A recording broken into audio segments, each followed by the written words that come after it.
Bakit umaga mga igan, isang umunoy drug pusher at akatbahay ang napatay matapos pagbabarili ng hindi pa nakikilalang salarin sa Barangay Batasan Hills sa Quezon City. May live report si Jay Sabale.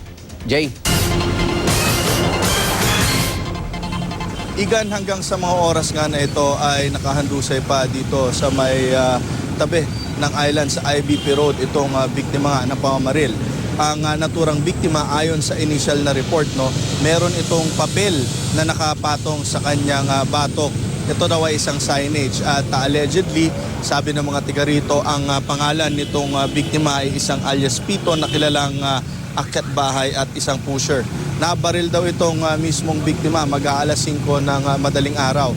Kwento nga ng isang PPSO na si Julay Gallego na nakatambay or nakatalaga doon sa isang outpost sa may kanto lamang, 2 putok ng baril ang kanyang narinig, kaya naman agad siyang pumunta rito sa lugar at nakita niya nang nakahandusay itong biktima, ngunit wala siyang nakitang salarin o yung pwedeng maging suspect dito sa pamamaril. Sa ngayon naman, hinihintay pa natin ang pagdating ng scene of the crime operatives para naman mabuksan na nga yung sinasabing signage at makakuha na nga ng definite identification mula dito sa katawan. At yan muna ang pinakahuling balita mula dito sa Quezon City.